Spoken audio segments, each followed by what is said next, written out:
अस्सलाम वालेकुम। Direct line के साथ मैं हूं जवेरिया ज़ैद। नाज़रीन, गिलगित बल्तिस्तान के हालिया इंतखाबात ने एक बार फिर पाकिस्तानी सियासत के बदलते हुए मिजाज को वाज़े कर दिया है।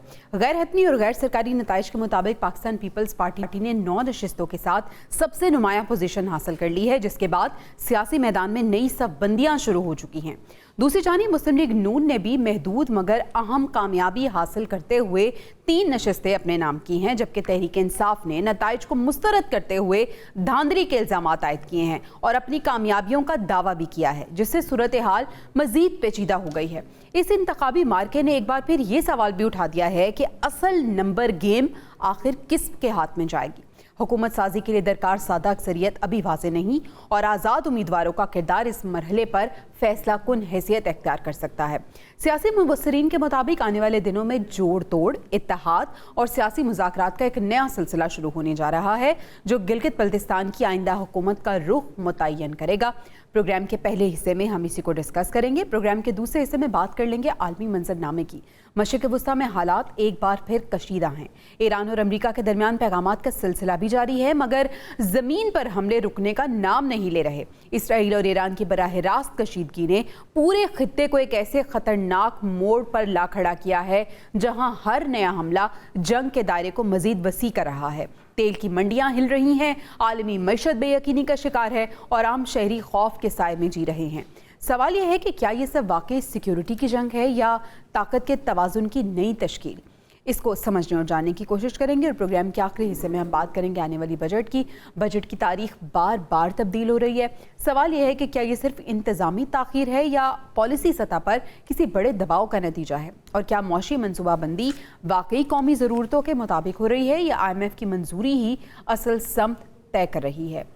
नाज़रीन, सबसे पहले क्योंकि हम गिलगित बल्तिस्तान की बात करेंगे, आलमी मंजरनामे की बात करेंगे, और इस पर बात करने के लिए 2 सीनियर एनालिस्ट ने हमें ज्वाइन किया है। मोहसिन बेग साहब हमें ज्वाइन कर चुके हैं और शौकत पराचा साहब भी डिस्कशन का हिस्सा होंगे। आप दोनों मेहमानों का बहुत शुक्रिया अदा करना चाहूँगी।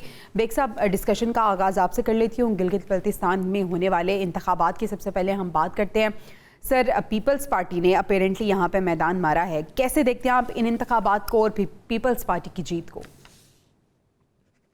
बहुत शुक्रिया। बेसिकली तो ये बड़े ही बेहतर अंदाज में इलेक्शन हुए। लॉस्पेट भी बहुत भरपूर तरीके से किया, और सबसे जो इम्पोर्टेंट बात है, वहाँ लॉ एंड ऑर्डर की कुछ सिचुएशन अल्हम्दुलिल्लाह क्रिएट नहीं हुई। देखिए, इलेक्शन में पीपल्स पार्टी ने मेरे ख्याल में बेहतर कैंपेन भी की और बेहतर उसके रिजल्ट भी ले लिए। गवर्नमेंट भी लगता है कि आने वाले दिनों में पीपल्स पार्टी इजीली बना सकेगी, क्योंकि 13 जिसके पास नशिस्तें होंगी वो इजीली गवर्नमेंट बना लेगा।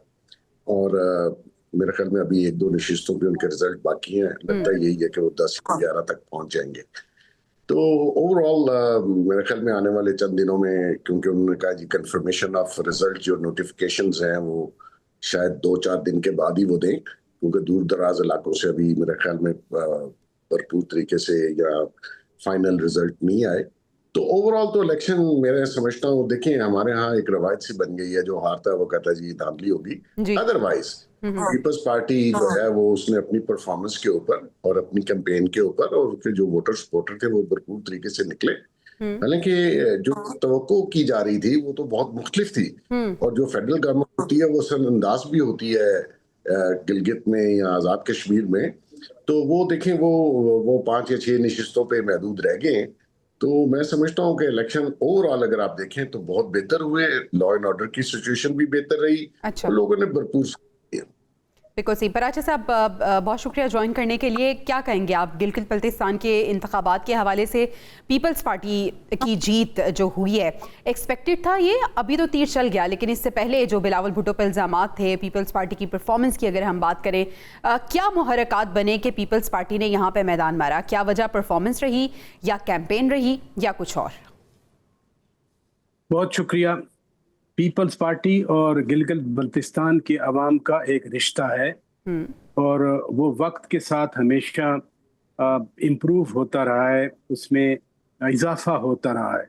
मसलन जो शहीद जुल्फ़िकार अली भुट्टो ने इस्लाहात की थी, उसका डायरेक्ट फ़ायदा गिलगित बल्तिस्तान के अवाम को हुआ था।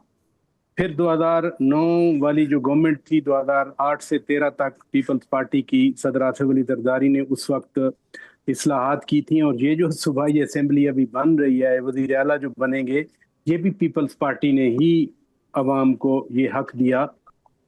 तीसरी अहम चीज़ है कि इस कैंपेन में हमने देखा कि एक दिन मियां मोहम्मद नवाज शरीफ साहब गए थे, बाकी तो उनकी तरफ से कोई ख़ास बड़े लीडर नहीं थे। जो गए वो भी उल्टा पीपल्स पार्टी के बारे में बातें करते रहे, सिंध हुकूमत की जो कारकर्दगी है उसको तनकीद का निशाना बनाते रहे। लेकिन दूसरी तरफ से बिलावल भुट्टो जरदारी और ख़ास तौर पर फर्स्ट लेडी आसफा भुट्टो जरदारी ने जिस तरह से कैंपेन चलाई, और तकरीबन मैक्सिमम जो कॉन्स्टिट्यूएंसीज हैं या जो बड़े बड़े शहर हैं गिलगित बल्तिस्तान में, वहाँ पर पहुँचे, तो ये जो रीच आउट था पीपल्स पार्टी की टॉप लीडरशिप की तरफ से, इसने भी बड़ा मौसर किरदार अदा किया। लेकिन मैं फिर कहूँगा कि गिलगित बल्तिस्तान के अवाम के साथ पीपल्स पार्टी का जो पुराना रिश्ता है वो रिवाइव भी हुआ है। और फिर कमरुज़्ज़मान कायरा साहब मिनिस्टर रहे हैं आज़ाद कश्मीर एंड गिलगित बल्तिस्तान के, सैयद खुर्शीद शाह साहब रहे हैं, बाकी भी इनके लीडर्स गए हुए थे। और कल भी हमने देखा कि बिलावल भुट्टो जरदारी साहब कह रहे थे कि 45 फार्म का अपने वर्कर्स को या कैंडिडेट्स को कह रहे थे आप ख्याल रखें। तो कायरा साहब ने भी बात की, नैयर हुसैन बुखारी साहब ने भी बात की, आगा रफीउल्लाह भी कह रहे थे कि जो इलेक्शन कमीशन को एड्रेस करके कि लोगों ने वोट दे दिया है और अब ख्याल करना है कि ये वाकई काउंट हो उन्हीं की फेवर में जिनकी फेवर में वोट दिया गया है। तो एक जैसे बेग साहब फरमा रहे थे, एक अच्छा जमहूरी अमल हुआ है, गिलगित बल्तिस्तान के अवाम को हक के राय दही मिला है, और इसी इलेक्शन रिजल्ट में अब तो खैर सीटें इतनी ज्यादा हैं पीपल्स पार्टी की कि वो अपना चीफ मिनिस्टर लाएंगे इंशाल्लाह। चलिए इस पे मजीद बात करते हैं। मोहसिन बेग साहब, जिस तरह से पराचा साहब बात कर रहे थे रीच आउट के हवाले से, पीपल्स पार्टी की जो टॉप लीडरशिप थी वो ऑन ग्राउंड रही। अगर हम नून लीग की बात करें तो सर क्या वजह है? क्या बहुत ज़्यादा कॉन्फिडेंट थे या एक्सपेक्ट नहीं कर रहे थे कि ऐसा हो जाएगा? हमने देखा कि नवाज शरीफ साहब आए ज़रूर, लेकिन उन्होंने मुझे क्यों निकाला की ही बात की। तो सर जो कैंपेन है वो आप किस तरह से देखते हैं पीपल्स पार्टी और नून लीग की, अगर हम कंपेयर करें तो? देखिए, दो चीजें हैं इलेक्शन में, कैंपेन में आपने मद्देनजर रखनी है। वो ये है, या तो आप ये बताते हैं कि मैंने प्रीवियस दौर में अगर आपको चांस मिला तो आपने क्या कुछ किया, बिल्कुल सही, वो आप अपने जो भी कारनामे हैं वो गिनवा देते हैं, या फिर आप फ्यूचरिस्ट प्लान्स बताते हैं कि मैं अगर आ गया तो मैं क्या करूंगा। अब देखिए, वो पुराना बयानिया कि मैं क्यों निकाला गया या गिला शिकवा जो है, वो नए वोटर्स जो हैं या नए लोग जो हैं वो इस बयानियों को मानने के लिए तैयार नहीं। दौर बदल गया हुआ है। नून लीग उस तरीके से ऑर्गेनाइज ना पंजाब में है, ना पूरे पाकिस्तान में है, ना बाकी किसी जगह पे है। शायद उनके जहन में था कि फेडरल गवर्नमेंट होती है तो वो उसका इन्फ्लुएंस हो के तो वो इलेक्शन जीत जाती है, किसी और के बलबूते पे उनको शायद यकीन था कि इलेक्शन जितवा दिया जाएगा। लेकिन मेरी जो इत्तलात हैं वो ये हैं कि बहुत ही फ्री एंड फेयर इलेक्शन हुआ कल वाला, और उसमें अगर कोई चाहता भी तो शायद उसको वो मौका नहीं मिल सकता था कि कोई रिजल्ट को आगे पीछे कर लिया जाता।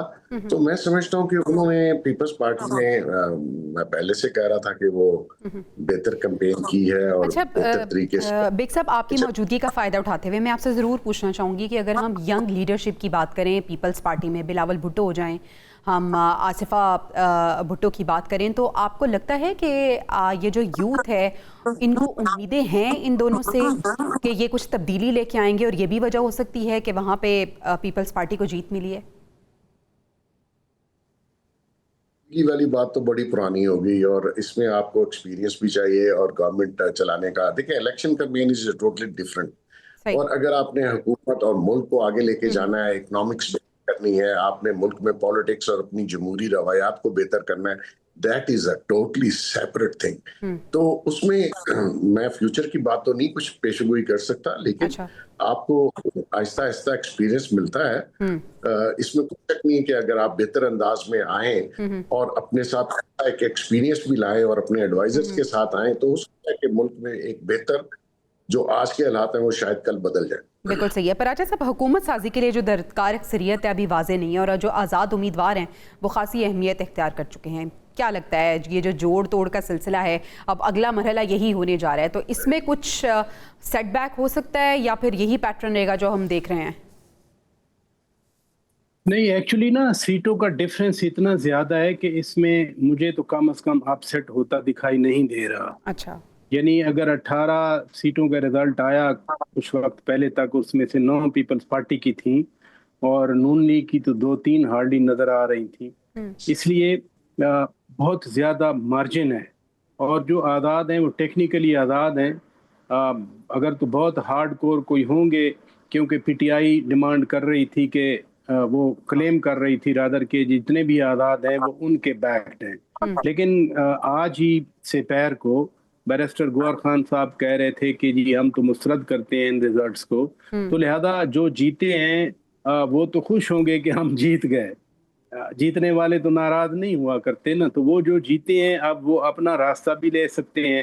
لیکن چونکہ ایک پرنسپل یہی ہے کہ جن کی زیادہ سیٹیں ہوں گی، اور دوسری بات یہ بھی ہے، یہ بھی ہمیں ذہن میں رکھنا چاہیے کہ نون لیگ اور پیپلز پارٹی وہاں تو الیکشن ایک دوسرے کے خلاف لڑے جی، لیکن وہ یہاں مرکز میں پاکستان میں رادر ایک سیاسی لارجر جو الائنس ہے اس کا حصہ ہے.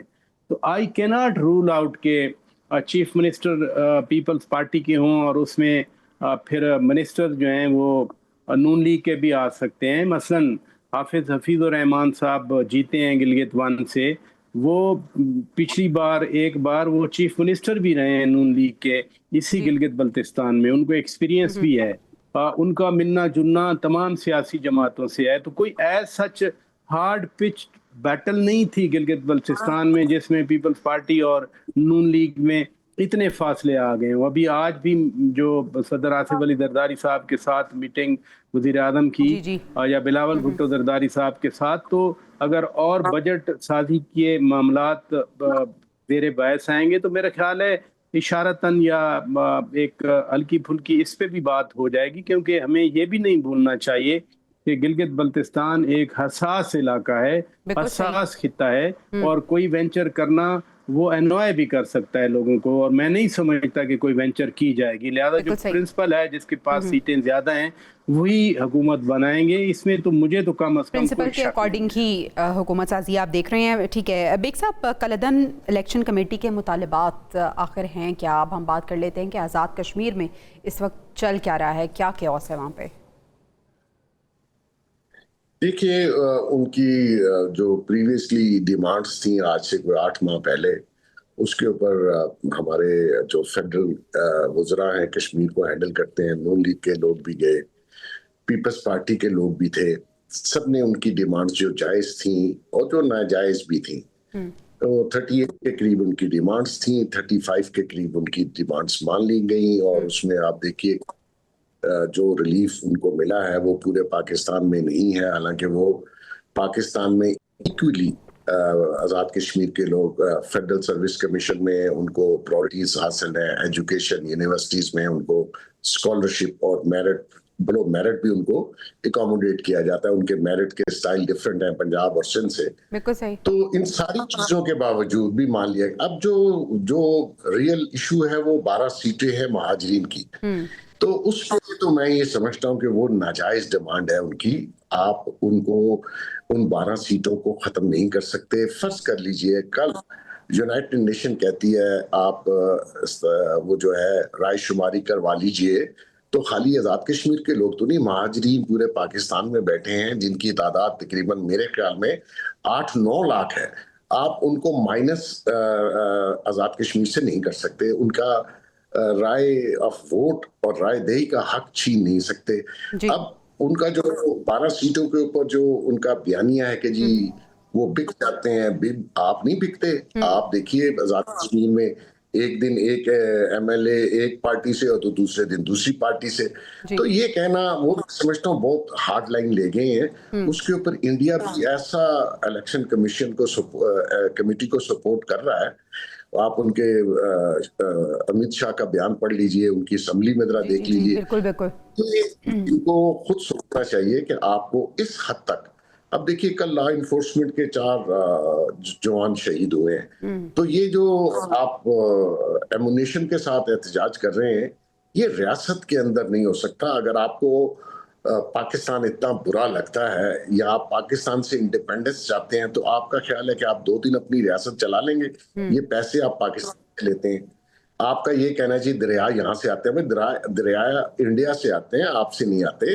اور یہ تھوڑا سا کسی کے ہاتھ میں یا کسی کی سوچ کو لے کے اس طریقے سے نہیں چلنا چاہیے کہ آپ اپنی ریاست کو, اپنے ملک کو ڈیمیج کرتے. آپ اس پہ دیکھیں, یہ بڑی لمبی ڈیبیٹ ہے. میں کیونکہ خود بساط خود مہاجر ہوں, وہاں سے ہوں, ویلی سے ہوں, اینڈ آئی انڈرسٹینڈ. میں اپنے دادا کا, اپنے والد کا پورا ریکارڈ دے سکتا ہوں. آئی اون اے پراپرٹی ان ویلی, اور ہم نے تو کوئی چیز کلیم ہی نہیں کی تھی. ہم سمجھتے تھے کہ آج کشمیر آزاد ہوگا اور ہم واپس چلے جائیں گے, تو اس لیے میری تو آج بھی پراپرٹی وہاں پہ ہے. تو اس کو سوچ بڑا سینسٹیو ایشو ہے. اس کو اتنا پولیٹیسائز کر دیا گیا, اتنا گند ڈال دیا گیا کہ آپ ایکشن کمیٹی والے کسی کی بات سننے کے لیے تیار ہی نہیں ہے. یہ چیزیں اسٹریٹ پہ یا سڑک پہ حل کرنا چاہتے ہیں تو میں آپ کو گارنٹی دیتا ہوں اس طرح نہیں ہوگا. آپ ٹیبل پہ بیٹھ تھوڑا سا ریئلائز کریں, یہ جو پورے مہاجر پاکستان میں ہیں ان کا حق ہے, اور یہ حق پہلے دن سے اسٹیبلش ہے آزاد کشمیر میں. پہلے دن سے, اگر پہلے دن گورنمنٹ بنی تھی تو اس میں بھی 5 وزیر تھے یا 6 وزیر تھے, تو اس میں آدھے مہاجرین کے وزیر تھے.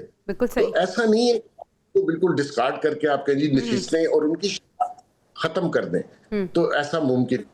بالکل صحیح. پراچا صاحب, آپ کا پوائنٹ آف ویو لینا چاہوں گی. راولا کوٹ میں معمولات زندگی اب تو بحال ہو گئے ہیں, لیکن یہ جو مطالبات ہیں کالعدم ایکشن کمیٹی کے, امن و امان کو خراب کیا, اس کے بعد یہ جو مطالبات خاص طور پر مہاجرین کی 12 سیٹوں کے حوالے سے, کیسے آپ سمجھتے ہیں بھارت اس ایشو کو بہت زیادہ ہائی لائٹ کر رہا ہے اور فائدہ بھی اٹھا رہا ہے اس صورتحال سے؟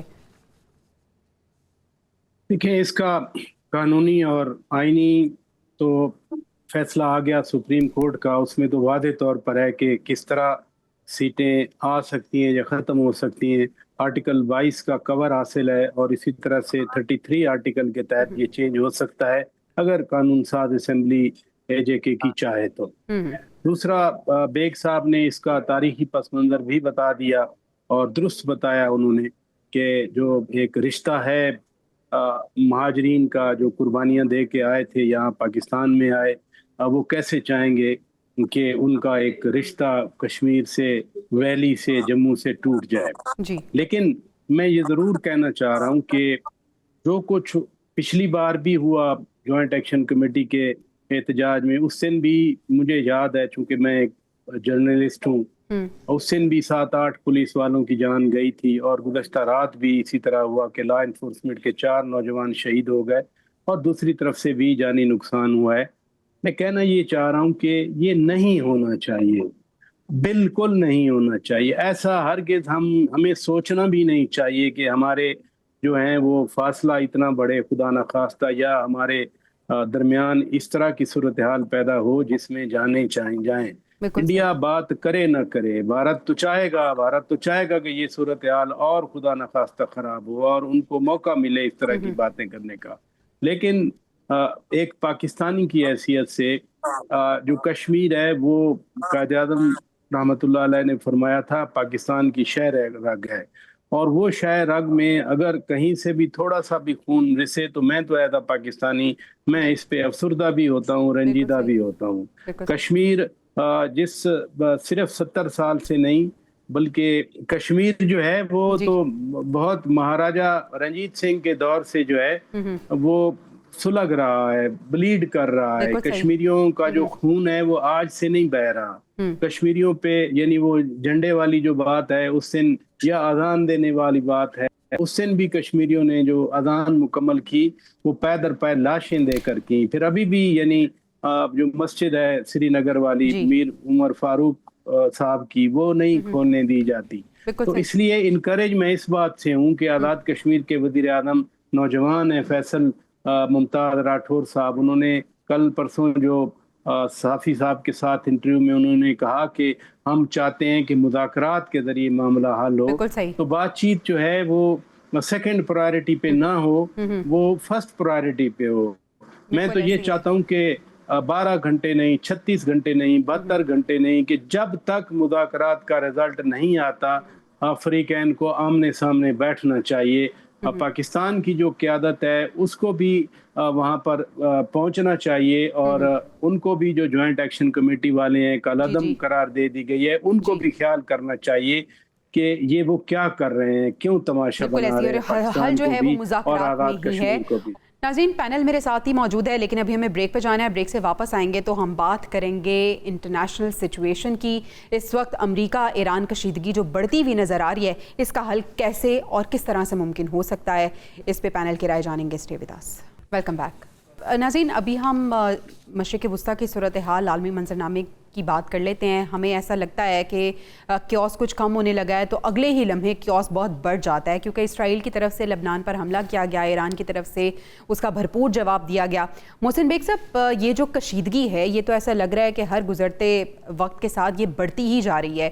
ڈونلڈ ٹرمپ صاحب جو ہیں وہ اب کہہ رہے ہیں کہ ایران جو ہے وہ حملے نہ کرے اور اب آ کے مذاکرات کرے، ٹیبل ٹاک ہونی چاہیے، مسئلے کا حل نکلنا چاہیے۔ لیکن ڈونلڈ ٹرمپ یہ بات تو کر رہے ہیں، لیکن اسرائیل کو کیوں نہیں روک رہے کہ وہ بیچ میں یہ جو ایک بہت بڑے اسپوائلر کا کردار ہے وہ ادا نہ کرے؟ معاملات جب بہتری کی طرف جانے لگتا ہے تو اسرائیل کوئی نہ کوئی شرارت ایسی کر دیتا ہے، تو ٹرمپ اسرائیل کو تو نہیں روک سکتے۔ صورتحال کس جانب دیکھ رہے ہیں آپ جاتی ہوئی؟ بہت شکریہ جی۔ بیسیکلی جب بھی ایسی سچویشن انٹرنیشنلی یا ڈومیسٹکلی ہو تو اگر آپ کراس دی ٹیبل بیٹھتے ہیں تو آپ کو تبھی اٹھنا چاہیے جب آپ کسی پوائنٹ آف فائنل پہ آ جائیں اور وہ ایگریمنٹ کر کے اٹھیں۔ اس دن پاکستان کے اندر ان کے جو وائس پریزیڈنٹ تھے اور جو ان کی ٹیم آئی تھی، ایرانینز کی بھی اور امریکنز کی بھی، چیزیں فائنلائز ہو چکی ہوئی تھیں اور سائن بھی ہو جانا تھا، لیکن کیونکہ جو اسپوائلر کنٹری کا آپ نے ذکر کیا انہوں نے وہ نہیں ہونے دیا، اس کے بعد چیزیں ڈیریل ہو گئی۔ اور جو آپ نے کہا کہ جی وہ اسرائیل کو کیوں نہیں ٹرمپ صاحب روک سکتے، ٹرمپ کے بس کا نہیں ہے۔ اسرائیل has such a strong lobby in Washington کہ وہ کسی بھی پریزیڈنٹ کو انگلیوں پہ نچا سکتے ہیں، ویری اسٹرانگ لابی، اور کانگریس میں ان کی پینیٹریشن بہت زیادہ ہے۔ تو بجائے اس کے کہ ٹرمپ ان کو روکے، وہ ٹرمپ کو گائیڈ کرتے ہیں، ورنہ یہ ٹرمپ صاحب جو وہ ایران پہ حملہ کرنے کا کوئی جواز ہی نہیں تھا، وہ تو ان کے کہنے پہ ہوا، اور اس کے بعد وہ آؤٹ آف کنٹرول ہے پوری کنٹری، وہ جتنا فائنینشیل ایڈ ان سے لیتے ہیں وہی ان کو واپس بھی دیتے ہیں، لابی کرتے ہیں، اور کانگریس میں کو پیسے جاتے ہیں۔ تو ایسی صورت میں ایران کا جو مسٹرسٹ ہے امریکہ کے اوپر، وہ دن بدن وہ کم نہیں ہو رہا۔ ہماری جو کوشش پاکستان نیگوشیٹر کی، ہم نے بہت ایفرٹ کی، ہم لوگ کر رہے ہیں، ہم سٹل یہ چاہتے ہیں کہ یہ جو سیز فائر ہے یہ پرماننٹ ہو، پرماننٹ سولوشن۔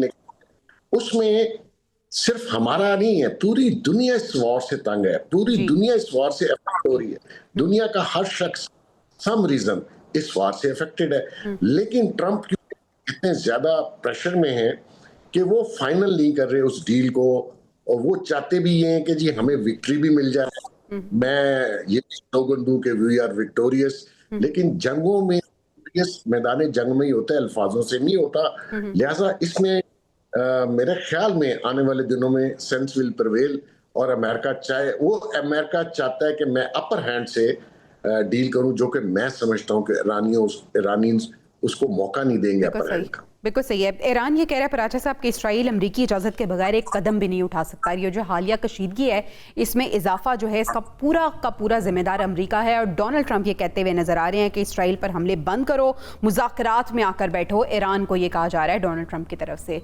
کیا دیکھتے ہیں آپ، کیا سمجھتے ہیں کہ یہ صورتحال کہاں جاتی ہوئی نظر آ رہی ہے؟ دوسری طرف ہمیں ایک دورہ بھی لگ رہا ہے کہ آنے والے دنوں میں یا بہت جلد ہو سکتا ہے لبنانی آرمی چیف کا جنگ بندی پر اہم پیش رفت ہو سکتی ہے۔ پاکستان تو اپنی بھرپور کوششیں کر رہا ہے، لیکن یہ دو فریق جو اصل میں تمام تر نظریں جن پر ہیں، یہ دونوں کیا کر رہے ہیں، خاص طور پہ اگر ہم امریکہ کی بات کریں؟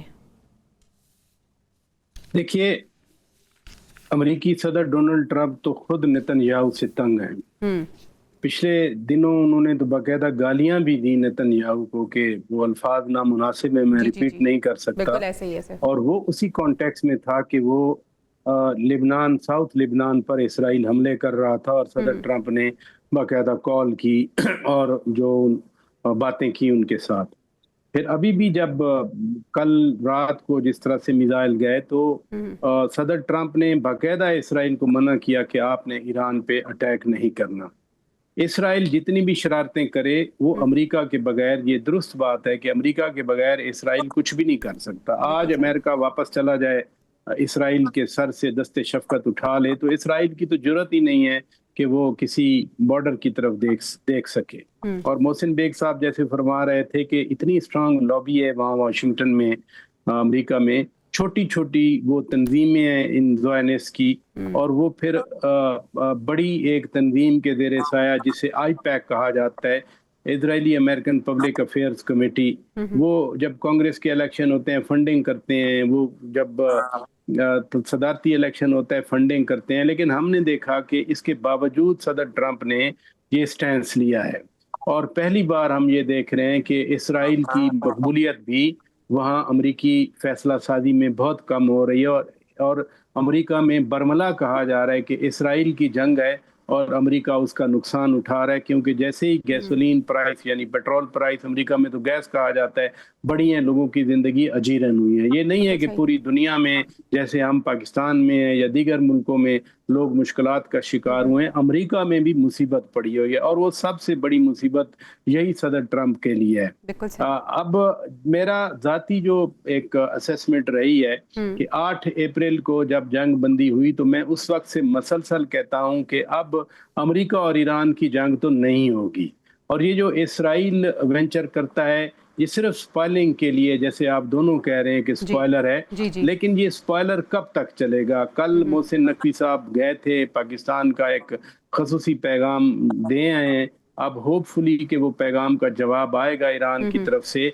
तो सदर ट्रंप भी चाह रहे हैं कि ये अब मुआहदा हो जाए, और ईरान भी, जैसे सदर ट्रंप अगर विक्ट्री चाहते हैं लोगों को दिखाने के लिए, तो ईरान भी, चूंकि Iran has one not by losing, you know, अब ये मेरा सेंटेंस नहीं है, ये बड़ी दफा इस्तेमाल हुआ है, तो ईरान भी उसमें भी ज्यादा कॉन्फिडेंस आया है 40 रोजा जंग के बाद, तो चीजें वो विक्ट्री ट्रॉफी के लिए फंसी हुई हैं। अगर हम कंक्लूड करें तो दोनों फरीकैन जो हैं वो मजीद जंग के मुतहम्मिल नहीं हो सकते। दोनों मेहमानों का बहुत शुक्रिया अदा करना चाहूँगी। नाज़रीन, ब्रेक पे जाने, हमें ब्रेक से वापस आएंगे तो हम बात करेंगे बजट के हवाले से। 12 जून को बजट जो है वो आ रहा है, क्यों आखिर जो तारीख पे तारीख दी जा रही है और बजट डिले हो रहा है, और इसके साथ साथ IMF की मंजूरी का इंतजार है। नए बजट में तनख्वाहदार तबके के लिए बड़े टैक्स रिलीफ की भी बातें हो रही हैं। इस सबको समझने और जानने की कोशिश करेंगे। Senior economist doctor Khaqan Najeeb साहब हमारे साथ मौजूद होंगे। Stay with us. Welcome back. नाज़रीन, नए माली साल का जो बजट है वो मजीद ताख़ीर का शिकार हो गया है। 12 जून को अब पेश किए जाने का इम्कान जाहिर किया जा रहा है। इस बजट को समझने और जानने की कोशिश करते हैं, ताख़ीर आखिर क्यों हो रही है, इस सब पे बात कर लेते हैं। Senior economy expert doctor Khaqan Najeeb साहब हमें ज्वाइन कर चुके हैं। डॉक्टर साहब, thank you so much for your time. Sir, सबसे पहले तो मैं आपसे ये जानना चाहूँगी कि ये जो बजट आ रहा है, जो कि अपेरेंटली अब 12 तारीख को पेश किए जाने का इम्कान जाहिर किया जा रहा है, सर, इससे पहले जो तजावीज़ सामने आई हैं और ये बताया जा रहा है कि इस सेक्टर को इतना बजट एलोकेट किया जाएगा, सर, ये जो तजावीज़ हैं क्या आपको लगता है, और बजट एलोकेशन ये जस्टिफाइड हैं अकॉर्डिंग टू सेक्टर्स? बिस्मिल्लाहिर्रहमानिर्रहीम। देखिए, सबसे पहली ये बात है कि this is truly an important budget for Pakistan. ये IMF के साथ एंगेजमेंट में हम इस तरह सोचें कि 2027 अक्टूबर में वो एंगेजमेंट ख़त्म हो जाएगी। जो मैक्रो स्टेबिलिटी का कवर है जो इस वक्त मौजूद है मुल्क में, उसमें रहते हुए हमें एक ऐसा बजट प्रेजेंट करना है जो स्ट्रक्चरली टैक्स के स्ट्रक्चर को तब्दील करे, एक्सपेंडिचर के स्ट्रक्चर को तब्दील करे। इसका मतलब ये है कि मैन्युफैक्चरिंग पे एक हाई टैक्स है, पर्सनल इनकम टैक्स के ब्रैकेट्स बहुत हाई हैं, हमें GST को ब्रॉडन करना है, टर्नओवर टैक्सेशन, विदहोल्डिंग, प्रिजम्पटिव, इन रिजीम्स को ठीक करना है। अगर तो ये सारे काम ये बजट कर सके, अभी तक मेरा ख्याल है कि इनिशियली ये बात तो ज़रूर है कि पर्सनल इनकम टैक्स के ब्रैकेट्स को ठीक किया जाए, सुपर टैक्स को कम किया जाए, पर किस हद तक हम कामयाब हो पाएंगे ये सारे काम करने में, किस हद तक हम कामयाब होंगे कि हम एग्रीकल्चर इनकम टैक्स का निफाज करें। अभी एक ताजर स्कीम आई है just to get them in the tax net, उसको भी अगर डिटेल में जाकर देखें तो अभी आई थिंक उस पर भी काफ़ी क्लैरिटी चाहिए जो बजट में आनी चाहिए, सो दैट वाकई जो लोग हैं वो रजिस्टर हो सके। जितनी गुफ्तगू मैं आपसे कर रहा हूँ मैं टैक्स के स्ट्रक्चर को बेहतर करने के लिए कर रहा हूँ, और ये कह रहा हूँ कि जिस तरह इस वक्त हमारे टैक्स के फ्रेमवर्क्स हैं वो इन्वेस्टेबिलिटी को सपोर्ट नहीं करते, इसी तरह एक्सपेंडिचर साइड पाकिस्तान की, चाहे वो PSDP का एक्सपेंडिचर हो, चाहे वो फेडरल प्रोविंसेस के एक्सपेंडिचर्स हों, कि उनमें कहाँ प्रोविंसेस ने टेक ओवर कर लिया है, तो ये एग्रीकल्चर स्पेंडिंग, ये पावर्टी स्पेंडिंग, ये पाकिस्तान की एनर्जी सब्सिडीज की स्पेंडिंग, ये कैसे नीचे डिवॉल्व होनी है और कैसे टारगेट होनी है. So there is a lot of structural work that is required in this budget. अगर तो उसी तरह का रिवायती बजट हो के इतने पैसे 13,000 इस साल कमाए FBR ने, अगले साल कुछ टैक्सेस लगाकर ज्यादा कमा लिए, कुछ जगह मराहत दे दी, that at least can pass another year. but जो पाकिस्तान की इन्वेस्टिबिलिटी है और जो जिसे कहेंगे डीपर रिफॉर्म्स हैं वो सही. अच्छा सर, अवामी सवाल कर लेते हैं. बजट तजावीज़ में तनख्वाहदार तबके के लिए इनकम टैक्स स्लैब में कमी की गई है और सुपर टैक्स की शरह में भी कुछ कमी बताई जा रही है कि एक्सपेक्टेड है. इसके साथ साथ सर बरामदी शोबे पर जो 1% एडवांस इनकम टैक्स था उसे ख़त्म करने की भी सिफारिश की गई है. आपको लगता है कि इससे तनख्वाहदार तबके को कुछ सपोर्ट मिलेगी, कुछ रिलीफ मिलेगा, कुछ सुक्का सांस लेंगे? तो जो पर्सनल इनकम टैक्स है इसकी डिटेल में चले जाते हैं, तकरीबन 3.5 लाख पे जाकर हाईएस्ट टैक्स ब्रैकेट हिट करता है. 35% प्लस उस पर एक सुपर टैक्स है 10%, तो ये 38% हो जाता है. इसको बढ़ा देना चाहिए ताकि लोग 4.5 लाख तक इसको ले जाना चाहिए. 50,000 पर हम एंटर करते हैं टैक्स स्लैब में, अगर इसको भी बढ़ा दें और 75,000 पे ले जाएं, बीच में 1.5-2 लाख वाले जो हैं उनको 4-5% टैक्स कम करें. अगर तो ये सब इस मुतवाज़िन अंदाज में किया जाए और इसमें ऐसा हो कि वाकई दिखाई दे कि everyone has benefited, then it's a good story. Super tax में तो एक आपको अगले 3-4 साल का फ्रेमवर्क दे देना चाहिए कि 8%, 7% अगले साल, फिर 4% और फिर इसको 0 कर देना चाहिए. इसी तरह जो इस वक्त 29% मैन्युफैक्चरिंग पे टैक्स है, इसको भी बेहतर करना पड़ेगा. देखिए ये बातें मैं इसलिए कर रहा हूं कि टर्की ने अभी एक reform initiative on taxes for investibility launch किया है. उन्होंने बड़ी मैसिवली कट किया है अपनी टैक्सेशन की रिजीम को. अगर आपका कंपेटिटर, मतलब चलें ईस्ट एशिया तो बहुत आगे है, अगर टर्की ही आपका कंपेटिटर था और आप उसको जाकर compete कर रहे हैं इस सेंस में, you're competing with the world to get जिसे कहते हैं FDI into your country, domestic investor into your country.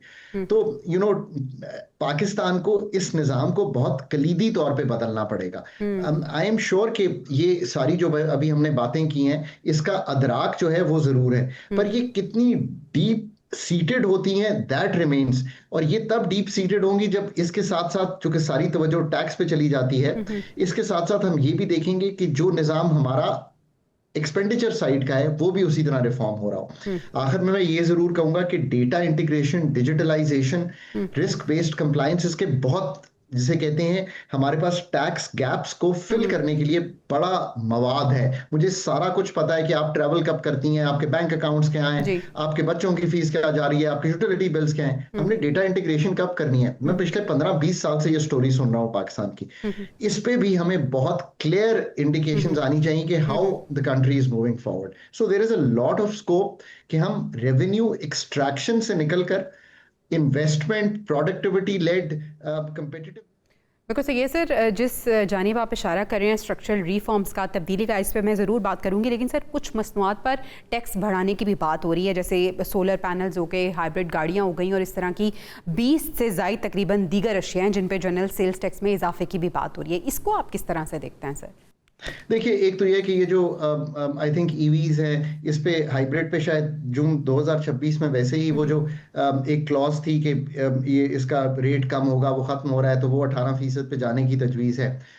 GST की ब्रॉडनिंग, यानी कि जीएसटी को हर जगह लागू करना इक्विवेलेंट की, ये बहुत बात रही है पाकिस्तान की IMF के साथ. सो ये होगा, पर इसके साथ साथ हमें ये भी सोचना है कि जैसे हम बेस को ब्रॉडन करते हैं जीएसटी की, क्या हमें 18% का ही रेट रखना जरूरी है? आप ये भी बात दे सकते हैं कि इसको आगे आने वाले सालों में 16-15 की तरफ आप कैसे लेके जाएंगे. ये भी याद रखिए इसका रेट 12.5% था जब हमने इसको शुरू किया था. So again there is a deep seated reform that is possible in the GST regime of Pakistan.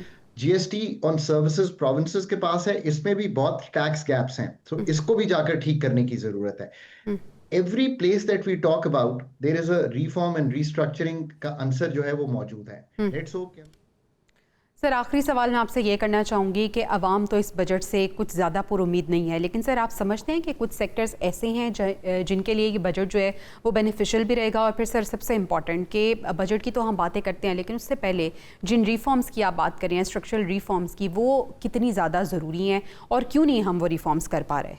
बहुत ज़्यादा ज़रूरी होता है। ये बजट ही स्ट्रक्चरली जो मुल्क के एक्सपेंडिचर्स हैं पूरे, जो फेडरल के काम नहीं है वो नीचे प्रोविंसेस को जाएं। 800 अरब अगर पावर्टी में देते हैं, 1000 अरब पावर सब्सिडीज में देते हैं, ये सारे सब्जेक्ट्स डिवॉल्व हो चुके हैं। इसी तरह जो 40 से ऊपर डिविजन्स चल रहे हैं, इनका स्ट्रक्चरल रिफॉर्म, जो इतनी ऑटोनमस बॉडीज हैं 60-70 उनमें से बंद होने वाली हैं, इनका रिफॉर्म, ये सब दिखाई देने चाहिए।